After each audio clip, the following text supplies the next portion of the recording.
Paraxá de hoje, 8º Shemini. Paraxá muito interessante.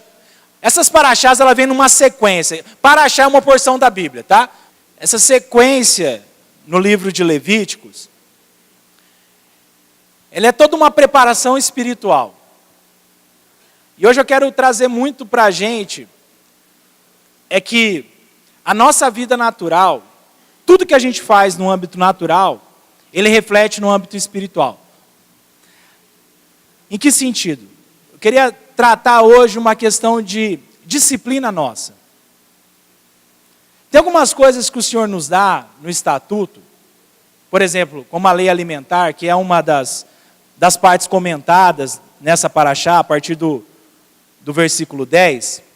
Muitas vezes a gente olha e quer entender, mas por que Deus não deixou esse bichinho comer, e o outro ele deixa comer, esse pode, esse não pode. Assim como esse estatuto alimentar, o dízimo também é um estatuto que o Senhor nos deu, e ele não explica muito o porquê, mas por que 10%? Aí alguns tentam, porque a palavra dízimo é 10 e tanana. E aí se você for estudar o hebraico, o dízimo pode ser de 10 até 19. Então qualquer número que corresponde a isso, ele podia ser usado essa palavra que foi aplicada ali naquela porção. Tem algumas coisas que o Senhor não explica. Mas quando a gente começa a entender, por exemplo, a vida de um homem separado do Senhor, um nazireu, o Senhor priva ele de alguns alimentos, priva ele do vinho, priva ele de algumas comidas, priva ele de algumas coisas. Isso aos nossos olhos é tudo coisa natural, concorda? Então vou deixar igual dieta, vou deixar de comer carboidrato, vou comer proteína, vou deixar de comer proteína, vou comer, só folhas agora, vou viver do sol. Tudo isso é aspecto do quê? Disciplinar. Então, todas as coisas que nós fazemos no aspecto natural, em questão disciplinar, ele envolve um aspecto espiritual. Você sabia disso? Tudo que é natural, e é nesse ponto que eu quero dizer para você, interfere na sua vida espiritual. É engraçado isso. Quando você é uma pessoa voltada a ter uma atividade, você sempre está em mutação em atividade. Você tem disciplina para, fazer exercício, para estudar, para um monte de coisa. Pode olhar a sua vida espiritual, ela é disciplinada.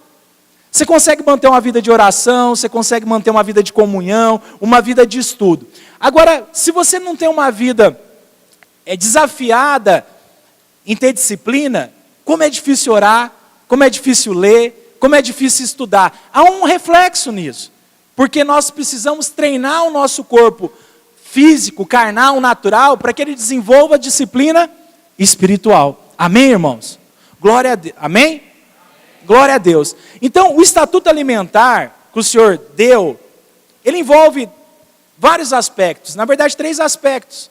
Um aspecto natural, disciplinar, outro aspecto espiritual também, e outro aspecto de saúde, físico. Então, eu não quero entrar nesses detalhes, mas eu queria começar a trazer algo para você. O que você tem se desafiado no espiritual nesse tempo? O que você tem feito para tentar mudar a maneira que você tem fluído no caminhar com Deus? Você já parou para pensar nisso? Será que a gente continua com a mesma receita de quando a gente recebeu de alguém ou ouviu de alguém? Será que se a gente olhar para a nossa vida espiritual, será que a gente está praticando as mesmas coisas de quando nós nos convertemos? Será que a gente tem a mesma pegada? Ler a Bíblia no tempo que sobra, orar no tempo que me resta, só orar quando está aflito, só buscar a Deus quando alguma tragédia acontece, sabe? Esses são aspectos que a gente precisa o quê? Estar mudando o tempo inteiro. Porque olha só, quando a gente não sujeita a nossa vida a uma disciplina, a gente tende a ficar frouxo. Já percebeu isso? Quando você não se envolve numa disciplina, você tende a lidar com o que o seu corpo comanda você. E o nosso corpo ele é voltado a nos comandar a paralisar, a ficar encostados, a descansar, a passar a parte do tempo, improdutivo. Você já percebeu isso? Se você olhar para o seu espelho e falar, corpo meu, Não é nem espelho, espelho meu. O que queres hoje? Ele fala, dormir. Quero dormir. Aí você fala, verdade. Então vamos dormir um pouquinho. Você dorme um pouquinho, ele acorda, ele fala, por que você acordou? Vamos dormir de novo. E o nosso corpo é isso, é enfado, é cansaço, é o tempo inteiro. Eu quero ficar encostado, ainda mais nesse inverno. Agora é a prova dos crentes. A prova dos crentes, orar ou dormir, dormir ou comer chocolate, e se fizer os dois juntos, o par perfeito. É isso. Então, algumas coisas que o Senhor nos dá, tem muito a ver com o aspecto espiritual. Por exemplo, na porção anterior, o Senhor deu as vestes sacerdotais. E aí você começa a prestar atenção, faça de linho puro, faça isso, coloque um detalhe. O Senhor é tão detalhista em algumas coisas, sabe? Por que o Senhor estava fazendo aquilo? Porque Ele queria representar um envolvimento espiritual muito maior sobre a vida do sacerdote. Porque ele representaria uma nação, representaria um povo. Então aquelas vestes, eu fico pensando, pastor, quando o sacerdote ia colocar a roupa dele, eram várias peças, cada hora que ele ia se preparando e colocando uma parte da vestimenta, com certeza ele ia refletindo sobre o peso e a responsabilidade que ele tinha sobre o povo.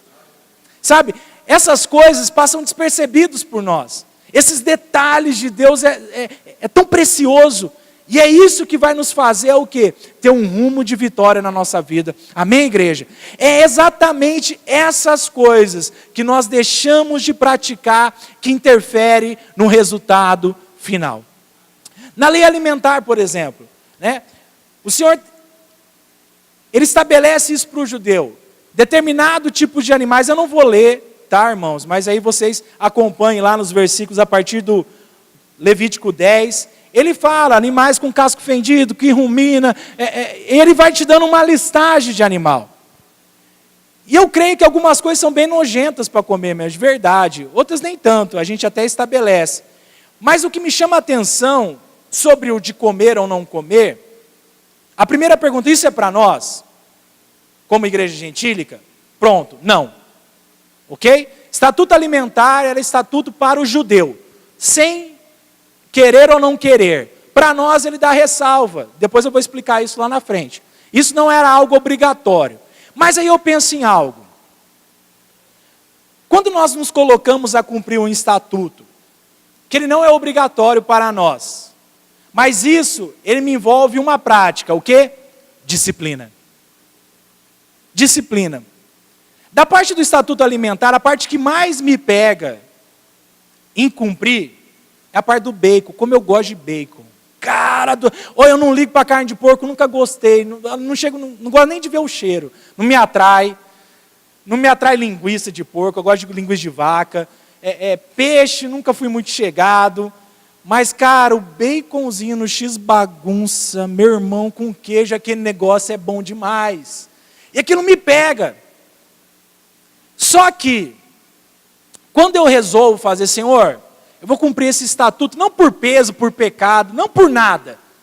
Primeira coisa, porque eu quero me disciplinar. E aí começa uma batalha entre o José carnal e o José espiritual. E a gente começa um fight tremendo. Até hoje eu olho de vez em quando lá, bacon, que lindo. Não, vamos fugir dele. Eu não estou me punindo por ser pecado. Entenda isso. Eu estou me disciplinando a coisas mais elevadas. Amém? É isso. Essa é a grande sacada do estatuto. Essa é a coisa maravilhosa do estatuto. Eu vejo que é um cuidado de Deus para que a gente possa melhorar a nossa performance. Quantos querem ter performance melhor? Amém. Eu também quero. Mas o que nos trava? Preguiça. Porque para ter performance melhor, eu tenho que me esforçar acima do meu ritmo natural. Tudo que eu preciso ter performance, eu preciso treinar mais, preciso me esforçar mais, preciso abrir mão do que eu gosto, preciso uma série de aspectos para que eu alcance o topo da cadeia. Para performance, eu preciso me disciplinar. Amém, igreja? E no mundo espiritual também é assim. Quantas vezes nós olhamos os irmãos sendo usados por Deus? Um irmão vem e revela a vida dos irmãos, fala, nossa, que coisa bonita, né? Que legal. Pô, Senhor, você podia também, né, me usar nessa forma. Quantos já desejaram isso? Amém, isso é natural, isso é bom. Desejamos isso para o resto da nossa vida. Né? Você vê o irmão ir lá impor a mão e curar. Né? Os irmãos têm compartilhado lá, como que é o nome do evangelista lá? Todd, né? Todd ou Totti? Todd. Pô, o cara vai lá e cura as pessoas no meio da rua, usa uns dread, uns rastafari lá no meio da rua, impõe a mão e os caras saem curados, saem andando, de uma forma tão natural. Aí vem uma pergunta, qual é a disciplina espiritual desse cara? É isso que pega. A gente quer estar no lugar, mas não quer se sujeitar para chegar no lugar. A gente quer até fazer os sinais e as maravilhas e os prodígios, só que a gente não quer se sujeitar a esse caminho. Esse caminho é pesado. É pesado. Eu quero ser um profissional de ponta. Quanto tempo eu estudo para isso?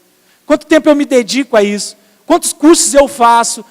Quanto estudar para mim é cansativo? Enquanto o cansaço vencer o seu sonho, a gente vai continuar na mesma posição. Com Deus é assim. Enquanto o que eu desejo é nobre, mas o que eu faço é natural, é medíocre, é mediano, eu não alcanço posição alta. E o Senhor nessa paraxá, Ele está nos ensinando nesse aspecto alimentar. E Ele também fala dos filhos de Arão, que vão oferecer, né, no altar do Senhor, oferecem fogo estranho. Em algumas passagens diz que eles estavam até bêbados, tomaram álcool lá, tomaram um vinho, penso que esqueceram ou negligenciaram, foram fazer o serviço sacerdotal, o Senhor foi lá e pau, fulmina eles. Era por causa do vinho que eles beberam? Lógico que não. Estou incentivando você a beber? Também não. É entre você e Deus. Mas olha só, o que é o problema é que aquilo que era espiritual se tornou comum. Esse foi o problema dos dois. Eles eram sacerdotes, eles representavam uma causa, eles representavam uma nação de Israel. E ofereceram um sacrifício, estava na balada, serviço ministerial, esqueci, putz, para a igreja, velho, vamos, estava assistindo o jogo, põe a roupa, vamos para a igreja. Perdeu a essência, a kavaná perfeita diante de Deus. Você pode até vir aqui, erguer os bracinhos, orar, se quebrantar, fazer a maior carinha, mas se você estava com ansiedade no coração para estar aqui às 6 da tarde, isso que a gente precisa mudar a chave. Entende o que é a diferença? Que a gente sai cheio de um culto e tem culto que a gente sai vazio? Por mais que o pastor olhe, o pregador olhe e fala, nós declaramos que ninguém vai sair daqui da mesma forma que chegou. Eu saio e volto da mesma forma que eu cheguei. Por quê? Porque a minha expectativa de receber é muito baixa. A minha preparação para vir à igreja é muito rala, é muito superficial, é muito o que os filhos de Arão fizeram. Estavam bebendo na sua folga e esqueceram, penso eu, tá? Conjectura minha, não é bíblico isso, mas penso eu que eles estavam lá no vinho curtindo, a gente tem que oferecer agora um sacrifício ao Senhor, corre lá, pega lá o fogo, e o Senhor, na hora que eles mandaram o fogo, o Senhor falou, opa, esse fogo está meio estranho, está um fogo muito fogo, os irmãos estavam muito afogueados, e aí fulminaram os dois, e diz que aquilo serviu disciplina para Israel. Aquilo os irmãos que viram, falaram, opa, com as coisas santas do Senhor não se pode brincar. E aí eu pergunto para nós, como nós temos brincado com as coisas santas? Como nós temos brincado com as coisas que são de Deus para nós? Eu não estou falando no serviço da igreja, longe disso. Por exemplo, você ora com a mesma empolgação pela sua família como você orava antes? Ou isso já virou uma oração religiosa? Quando nós sentamos à mesa, nós oramos com firme fundamento de agradecer o que eu estou comendo, ou eu estou orando religiosamente. Obrigado, Senhor Deus, por essa provisão. Abençoa, arranca toda a contaminação, em nome de Jesus. Abençoa as mãos de quem fizer. Ore por você, irmão. Viu? Amém. Será que isso é o natural que a gente está fazendo? Sabe quando essas coisas se tornam rotinas? Sabe? O louvor torna rotina. A minha adoração diária torna rotina, a oração pelo meu filho torna rotina, a oração de intercessão pela vida do meu esposo, da minha esposa, tornam rotina. Sabe o que é isso no mundo espiritual? Nulo. Nulo. Ah, tem efeito? Não tem. E aí a gente olha e fala, Deus não tem ouvido minhas orações. Que orações? Orações ou vãs repetições? Olha o que Paulo fala, o que Jesus fala. São vãs repetições. E a gente aprende a ser uma vã repetição. Só que a gente é tão doutrinário, a gente fala, não, isso aí é do católico, de rezar terço. Nada a ver, a gente faz vã repetição com as nossas orações formadinhas por nós mesmos. São vã repetições. Para de olhar os outros e olha o tamanho da tala que está no nosso olho. A gente é muito olhar lá para os irmãos e não olha para nós. Então, igreja, o que eu quero trazer para a gente nessa noite? Todo ritual, ele tem que ser espiritual. Todo ritual tem que ser espiritual. Vai em Marcos 7. Vamos lá na frente. Estava ali, ora, reuniram-se em Jesus os fariseus e alguns dos escribas, vindo os discípulos de Jesus, que comiam sem o ritual de purificação das mãos, questionaram o Senhor, é certo que se coma com as mãos impuras? Eis que eles começaram a questionar a Jesus. Por quê? Eles estavam cobrando, olha que coisa bonita, velho. Eles estavam cobrando um aspecto, um dogma de homens. Nenhuma hora na passagem do Senhor, na passagem da lei, ele explicava sobre o ritual de lavagem das mãos. Mas isso foi um dogma utilizado pelos os anciões da Torá, aplicando um princípio. E aí eu vejo essas coisas, que todo dogma instalado em qualquer lugar, a princípio ele é bom. Porque ele está tentando criar uma disciplina espiritual. E eu não entendia isso. O problema é que quando um dogma, ele vira a chave e se torna maior que o mandamento. Esse é o nosso problema. Muitas vezes a gente vê algumas igrejas falando, nossa, essa igreja é cheia de dogma, né? Cheia de disciplina. A certo ponto não é ruim. Mas quando ela extrapola o mandamento de Deus, a gente precisa refletir. E o que os fariseus estavam cobrando, o que Jesus cobrava dos fariseus, era exatamente isso. Ok, vocês lavam as mãos, ok? Até a altura do pulso, que eles falavam isso. E aí vocês se tornam limpos por causa disso. E aí Jesus começa a debater com eles. Mas o que está dentro de vocês? O que é pior? A imundícia que entra através do alimento ou a imundícia que sai da boca de vocês? Entende? Ele começa a mostrar que uma disciplina natural, quando ela começa a se tornar algo pragmático e acusador, ela não é válida. Mas tudo que eu faço, tendo um aspecto espiritual, ele é muito importante para a minha vida. Se todas as vezes aqueles fariseus lavassem as mãos, e a partir daquele momento também já fizesse uma retrospectiva do que eles fizeram, do que eles pensaram, do que eles praticaram, aquela lavagem de mãos seria positiva. Mas a partir do momento do que eu faço é só para cobrar o próximo, ela é negativa. Ela não tem efeito espiritual. Muitas vezes a gente cobra os irmãos, né, no caso dos irmãos que têm uma vida maior de oração que as irmãs, ou as irmãs têm uma vida maior, você não vai orar não? Ou eu não vejo você orar. Mas eu quero te perguntar uma coisa, qual é a essência da sua oração? É uma oração espiritual ou é uma oração religiosa? A gente cobra tantas coisas, tantas posturas dos irmãos, mas eu pergunto, o que está por trás de tudo isso? É uma coisa que a gente precisa avaliar, é uma coisa que a gente precisa parar para... O que está saindo de nós é puro, ou o que está saindo de nós ainda é contaminado? Mas tem a aparência do bem. Aos olhos naturais está tudo certo. Se aos olhos naturais você chegar aqui e me ver com uma Bíblia aberta, me ver com a cabeça baixada ali, aí na hora do louvor eu ergo a mão, o que a gente vai pensar? Nossa, que homem espiritual. Nossa, que homem que verdadeiramente gosta da Bíblia. Mas o que eu faço no meu dia a dia, no meu interior, está coerente com isso? Porque isso não atrai Deus. Isso não atrai nada.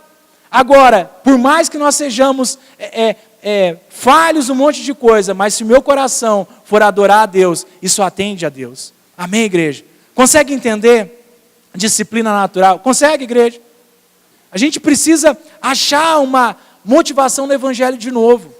O que eu queria despertar em vocês hoje é, qual é a motivação de vocês? Qual é a real motivação? O que te impulsiona a abrir a Bíblia? O que te impulsiona a orar?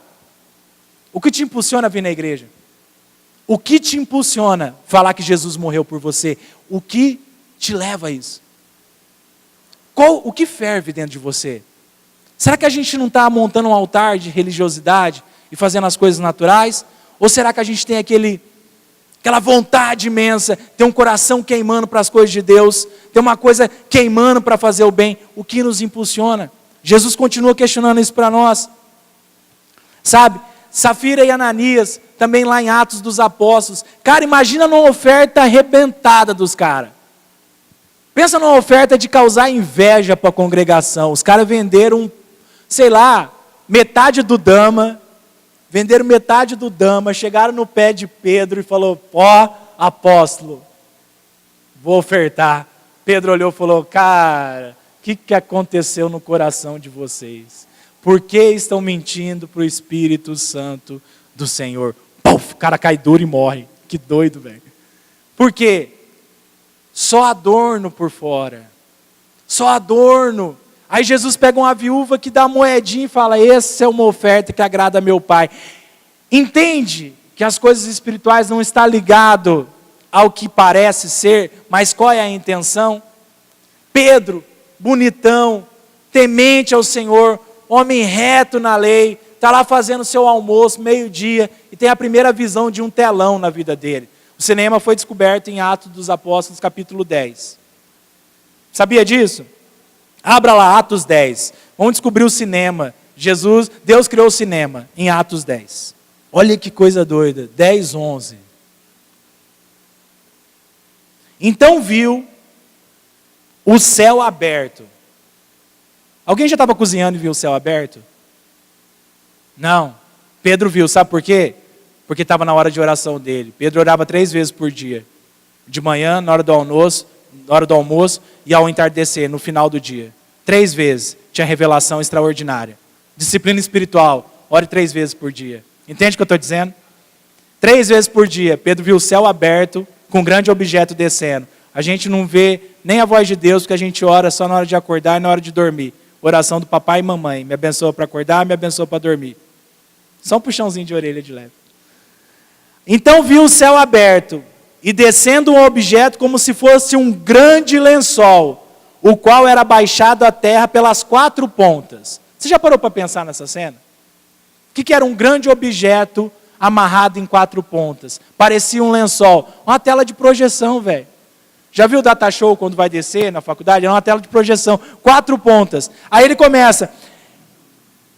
Aí falava... E um objeto com 4 pontos, contendo toda a sorte de quadrúpedes, répteis, de aves que passavam por ali. Cara, era cinema. Deus mostrou o primeiro cinema para Pedro. Falou, ó, passou um filminho, passava lá os quadrúpedes, passava tudo lá. Aí Deus olha para Pedro e fala, mata e come. Ele fala, de forma alguma. Nunca toquei em coisa imunda na minha vida. E nunca vou comer isso daí. Aí Deus olha para Pedro e fala, não torne imundo aquilo que eu santifiquei, ou aquilo que eu purifiquei. Aí tem muitas pessoas que pegam essa passagem, e pegam Marcos 7, e falam, tá vendo? Deus purificou certos alimentos, não tem mais lei alimentar. Não era isso que Deus estava fazendo. Deus estava fazendo uma analogia para Pedro. Se envolve com os gentios, porque aqueles eu também santifiquei, e são povo meu. Era isso que Deus estava falando para ele. Não se torne comum aquilo que eu fiz extraordinário, aquilo que eu fiz santo. Então Deus estava quebrando no apóstolo Pedro uma religiosidade. Preso numa lei estatutária, ele não conseguia ser agraciado na vida das pessoas, ele não conseguia ser um cara que levava o evangelho aos gentios. O que tem a ver isso comigo e com você hoje? Quantas vezes você já olhou discriminadamente para uma pessoa essa semana? Um irmão com uma roupa errada, tomando uma cachaça no bar, fumando um cigarro, dando um tapa na macaca, fumar maconha, para quem nunca fumou, legenda. Quantas vezes nós falamos isso? Olhamos e falamos, nossa, isso não é de Deus. É a frase que eu tenho mais raiva de ouvir. Ah, isso não é de Deus não, pastor. Que de Deus, que não é de Deus. Para com esse dogma chato. Sabe, é isso que a gente precisa quebrar nisso. Em nós. Porque, para quem quer esse tipo de lei? Para nós que entendemos. Para as pessoas lá fora, segue o fluxo. A vida para os caras está normal. Está tudo certo, não tem nada de errado. Agora, o que a gente precisa ser? Conduzente da luz de Deus para eles. A gente precisa ser a condução do quê? Meu irmão, há um caminho de paz também sem isso. Sabia que você pode ser feliz sem usar droga? Sabia que você pode ser feliz sem ter álcool o dia inteiro na sua vida? Depender disso, tá? Sabia que você pode ter uma atmosfera diferente sem falar palavrão? Você pode também se revoltar sem xingar ninguém? Sem lembrar da mãe do cara, da avó do cara? Deixa as meninas quietas lá. Dá para você também ficar bravo sem discriminar a vida das pessoas. É isso que nós devemos fazer. Mas o que nós fazemos? Somos Pedro. De maneira nenhuma, Senhor, ando com algo tão impuro. O sangue de Jesus tem poder. É muito louco. A gente precisa quebrar isso, igreja. A gente precisa ser luz para as nações. Agora, como que a gente vai ser luz para as nações só andando no meio das nações da luz? Nós parecemos um vagalume gigante, certo, né? Então, Deus nos chama para ser isso. Só que a gente está agindo num cerco tão pequeno, num cerco tão regional, e aqueles que precisam da nossa luz a gente discrimina. A gente faz igual essa galera, não, isso é impuro, isso é alimento impuro. Irmão, a disciplina espiritual é para você com Deus.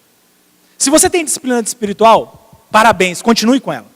Vá até o fim, seja perseverante nas suas convicções. Só que para o mundo, a gente tem que ser suave, a gente tem que ser leve, a gente precisa ser uma ponta de esperança para essas pessoas. E como nós temos sido? É isso que eu queria trazer para a gente, sabe? Muitas vezes a gente se torna um crentão, que legal, cara. Mas o que a gente está causando na terra? Nada. A gente não está causando nada. A gente está se enchendo de conhecimento, virando um obeso espiritual gigantesco, não traz mais ninguém para Jesus. Está na hora da gente começar a falar, ei, o que está acontecendo comigo? Minha palavra já não está convencendo os caras. E aí vem uma coisa que mostra, quando eu falo de disciplina, será que a gente está refletindo o que para essas pessoas? O que a gente está refletindo para eles? Será que a nossa luz de Jesus está apagada em nós? Para dispensar, né?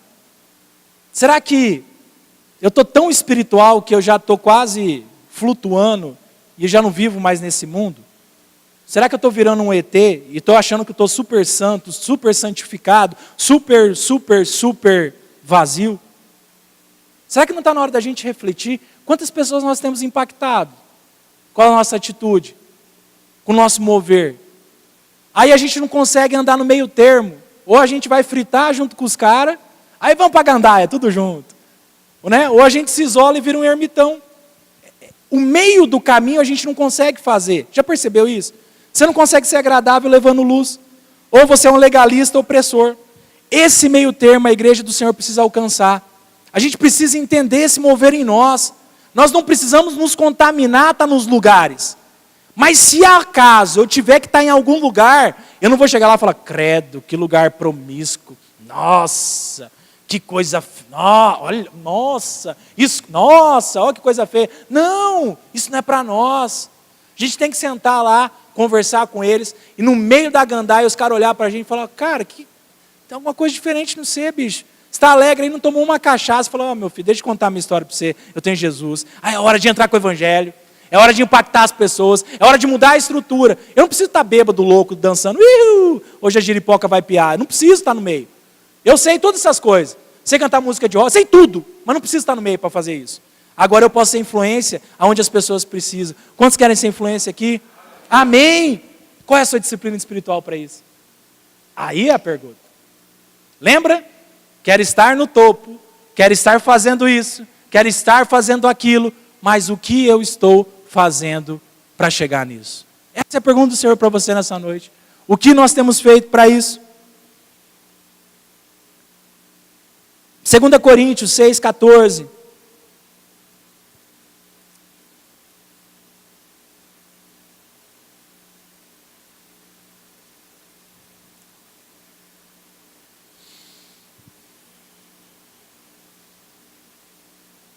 Versículo usado para a sociedade. Perfeito isso aqui.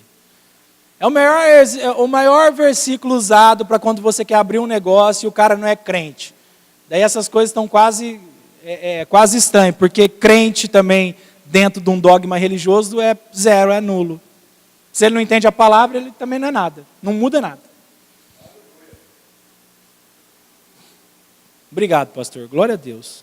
Mas é verdade, cara, porque a gente está no meio assim do negócio. Aí eu vou abrir um negócio, tá. Daí eu vou abrir uma empresa, uma sociedade. Aí eu pergunto pro cara, fala, você é crente? Não, jogo desigual. Esse cara não é crente. Mas, mano, nem eu pratico a palavra. E só porque eu vou numa igreja evangélica, eu acho que eu sou mais crente que o cara. Qual é o parâmetro nosso? Isso é achar que a gente é melhor que os outros. A gente está errado nisso. Se a gente não seguir essa doutrina, primeiro que eu nem ia precisar muito de sócio. Se eu tenho a revelação do Senhor, o Senhor já ia abrir a porta extraordinariamente para mim sozinho. Eu creio nisso. Mostra para Abraão e Ló, para mim é muito claro isso. O Senhor não precisa ter sócio. Você não precisa ter os caras para te suportar, porque quem te suporta e sustenta é Deus. Amém? Então você que está querendo abrir um negócio, e está pensando em ter um sócio provedor para você, seu provedor se chama Deus. O Deus da provisão. Amém, irmãos? Creio que está servindo essa mensagem para alguém nessa noite. Se você está abrindo algo, o Senhor é contigo. Vai na tua fé e o Senhor vai mover o mar com você. Amém? Glória a Deus. Não vos ponhais em julgo desigual com os incrédulos, descrentes, porquanto que sociedade pode haver entre a justiça e a iniquidade. Ponto. Isso é legal demais. A galera que não conhece Jesus é iníquo? Não. Iniquidade é quem? Quem conhece. E também é um conceito que a gente precisa melhorar ele um pouquinho. Iniquidade é aquele que de consciência transgride a lei. É diferente. Porque senão, quando Paulo fala, o bem que eu não quero, esse eu não faço, mas o mal que eu não quero segue meus passos, Paulo seria iníquo. Não é isso. Iníquo é ter prazer em transgredir a lei do Senhor. Precisa entender esse aspecto, porque senão fica muito pesado. Todo mundo é iníquo. A partir do momento que eu e você lemos a Escritura e pecamos, sem querer pecar, se a gente tem essa visão, eu sou iníquo, porque eu faço aquilo que transgride a lei. Opa, calma aí. Se eu erro, não querendo errar, o Senhor Jesus, através do seu sangue, cobre todos os meus pecados e as minhas faltas. É isso que ele fala. Amém? Esse é o sacrifício eterno de Jesus. Aqueles que erram sem querer errar. Agora, quando eu tenho prazer em transgredir a lei, eu sou considerado iníquo. E o que Paulo está falando nessa passagem é: não se associeis com aqueles que praticam iniquidade. Muda tudo, meu irmão. Muda tudo. Muda o aspecto de enxergar. Iniquidade é para crente, filho, que quer zoar o plantão, que não é mais crente, que o diabo já tomou conta do corpo dele. Isso é o iníquo. Nós não. Temos o sangue de Jesus, continuamos pecando, porque aquele que não peca, já pecou, porque já mente, porque todos nós pecamos. Amém? Então não há essa diferença. Calma aí com esses legalismos. Então Paulo está falando o que para nós? Irmãos, tem uma vida santa separada. Separa a sua vida para Deus. É preciso você ter comunhão com Deus. Pedro, lá em 1 Pedro, fala a mesma coisa. Sede santos, porque eu sou santo. Aí vem a pergunta: como nós nos santificamos? Disciplinas espirituais. Disciplina espiritual. Quer ser santo? Tenha disciplina espiritual. Se você conseguir se disciplinar a fazer uma coisa natural, você vai se disciplinar para fazer uma coisa espiritual. Cara, é tão simples, mas a gente quer começar por movimentos tão grandes, sabe? A gente tem um input, mas para. A gente começa e para. Aí Deus começa a fazer as transformações na nossa vida. Na hora que está começando e disciplina dói. Um cérebro paralisado é paralisar no mundo espiritual também. Sabe essa conexão que a gente vai perdendo? E a gente sempre vai querer no descanso. Por que eu comecei o culto falando de vida eterna? Agora eu entendo o que o senhor estava querendo traduzir. A gente tem eternidade para viver. A gente tem eternidade para viver. Para de descansar, mano. Sai dessa vida de descanso. Sai dessa vida de folga. Sai dessa vida de ser servido. Esses dias a gente estava conversando com os irmãos e falando: irmão, sabe como que estabelece comunhão? Você quer ter comunhão com os outros? Não, onde você tem mais comunhão? No trabalho, velho. É no servir, bicho. Você quer ver a igreja ficar grudada? É a gente fazer todas as obras junto. Deus estabeleceu uma estratégia de comunhão para nós. Serve junto, irmão. Pega no arado, vamos andar junto, vamos fazer a obra junto, vamos evangelizar a galera junto. Para com o ministério individual. O ministério individual não leva a gente para lugar nenhum. Isso não agrega as pessoas. Nós temos comunhão com aqueles que nós temos experiência junto. Na farra, não tem isso. Na hora que um cair, os outros riem. É assim. Disciplina. Agora, para ter comunhão, precisa de disciplina. Não é por jogar bola, ou jogar vôlei, ou jogar beisebol, ou jogar tênis. Não é isso que me traz comunhão. O que me traz comunhão é servir junto na minha comunidade. Amém, igreja? Então, o que eu quero despertar você também sobre isso? Porque isso é um estatuto da comunidade, não é um mandamento. Se você não fizer, não nenhuma transgressão há sobre a sua vida. Não vai ter uma espada de justiça de Deus, falar, vai ser cortado do corpo porque nunca fez nada. Não, longe disso. Não vai cabeça, não vai rolar. Mas uma coisa eu vou falar para você, você está deixando de participar do melhor. Em Atos 15 estava tendo uma briga. Uma igreja saudável, ela discute princípio espiritual. Então, quando você tiver algo no seu coração que você precisa discutir, discuta espiritualmente. Crescimento para nós e crescimento para vocês. Beleza? Nós não somos mortos. Precisamos falar. E Atos estava tendo esse rolo. Os caras queriam que os irmãos circuncidassem e outros irmãos não queriam que os gentios circuncidassem. E ficava aquela briga. Circuncida ou não circuncida? No meio da briga, acontece a primeira manifestação do que seria a igreja gentílica. Quem é a igreja gentílica? A gente. Beleza? Todos nós aqui. Tem algum judeu aqui? Se não tem, está tudo certo. Se tiver, está tudo certo também. Mas a nossa igreja é gentílica. Beleza? E aí, vem o parecer de Tiago. E eu acho que muitas vezes fica isso na sua cabeça. Nossa, fala de paraxá, fala de estatuto, de mandamento. O que nós devemos fazer? E aí tem uma coisa que eu acho muito legal nisso, que não tem nada de espiritual. Não tem nada de espiritual. É 100% decisão carnal. E agora vai apertar um pouquinho para os irmãos, que é muito legal. Tem gente que fala, eu não consigo me libertar disso. Mentirinha sua para boi dormir. Porque é que ele fala. Vamos lá, 19. Brigaram, circuncida ou não circuncida? Aí Tiago levanta e fala, fica quieto aí que eu vou falar um negócio, lembrar um negócio para vocês. Depois você lê na sua casa Atos 15, tá? Tarefa de casa. Mas no 19 ele fala assim, pelo que julgo, não devemos perturbar aqueles que dentre os gentios se convertem a Deus. Mas escreve-lhes que se abstenham das contaminações dos ídolos, bem como das relações sexuais ilícitas, da carne de animais sufocado e do sangue. Então vamos lá. Idolatria, qualquer outro Deus que não seja Deus.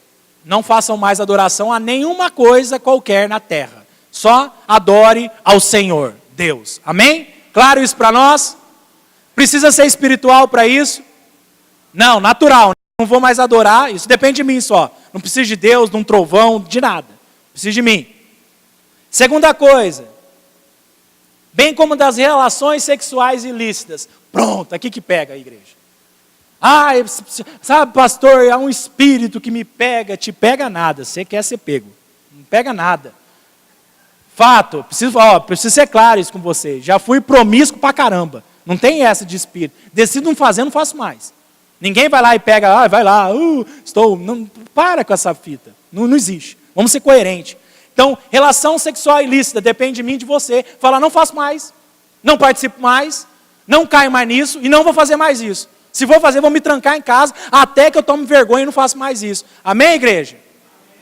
Segunda coisa, hein? Então, não idolatro e não fico de zoação aí na terra para passar testemunho de vergonha para os outros. Terceiro, da carne de animais sufocados. Me corrija se eu estiver errado, mestre, faz assim, me corrija. Carne de animal sufocada. Era todo animal que você matava sem escorrer sangue e depois consumia com o sangue dentro dele. Perfeito? Glória a Deus, obrigado pela sua vida. Então é isso.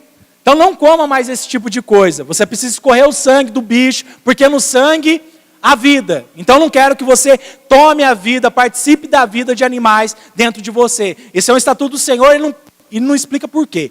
Não faça mais isso. Amém? Precisa de revelação para isso? Não, só decidi não fazer. E no último, do sangue. Sangue era sacrifício. Tudo o holocausto que eu fazia como sacrifício para obter benefício de algo. Não é isso que a galera vai? Vou lá no centro de macumba, passo a faca no pescoço do bode, aí derramo o sangue e eu tenho benfeitoria de algo. Não é assim que funciona? É assim, pastor? Então, sacrifício de sangue. Essas 4 coisas, a igreja se afasta. Então é isso. Nosso caminho para servir a Deus. Não idolatro, relação sexual ilícita não faz parte da minha vida, não como comida sufocada, e não faço prática de derramamento de sangue para obter alguma coisa no meu benefício. Amém? Dessas 4 coisas, para toda igreja, não faça mais. Aí começa a nossa história. Amém? Começa a sua história como crente. Começa a sua história na sua caminhada. E aí ele acrescenta, porque as demais coisas são ensinadas, para acabar a história do sábado para vocês também. Versículo 21. Porque Moisés tem a cada cidade, desde os tempos antigos, os que pregam nas sinagogas, onde é lido todos os sábados. Por isso que a gente cultua no sábado. Então acaba também o rolo desse negócio do sábado, que fica, eu faço sábado, eu não estou no sábado. Mas por que faz domingo? Eu não sei por que faz domingo, eu não sei por que os outros fazem, eu não sei e não quero saber também. Eu quero saber que o apóstolo instruiu a igreja gentílica ser ensinada no sábado. O que vocês estão fazendo aqui? Sendo ensinado das demais coisas que discernem que vêm da lei. Amém, igreja? Glória a Deus. Então, o que depende de nós? Tudo coisa natural. Lembra? Tudo prática natural. Eu não preciso de uma revelação vinda da galáxia, não preciso que a voz de Deus venha como um trovão no meu quarto e fala, José, pare com isso, José. Eu não preciso disso, você não precisa disso, a gente não precisa disso. A gente precisa ter uma posição, ser referência, ser um estandarte de Jesus nessa terra. É isso que a gente precisa fazer. Eu e você, só depende de nós, de mais ninguém. Eu não preciso decidir. Muitas vezes os irmãos falam, Deus precisa falar comigo. Para com esse negócio. Deus não precisa falar, ele já falou, filho. Sim ou não. Parou. Parei. Deus já falou comigo. Agora não, Deus precisa trazer revelação no meu coração. Isso é resposta carnal para aqueles que querem ficar encostadinho e não quer mudar de vida. Você quer mudar de vida? Glória a Deus. Então pare de comer sangue. Parou?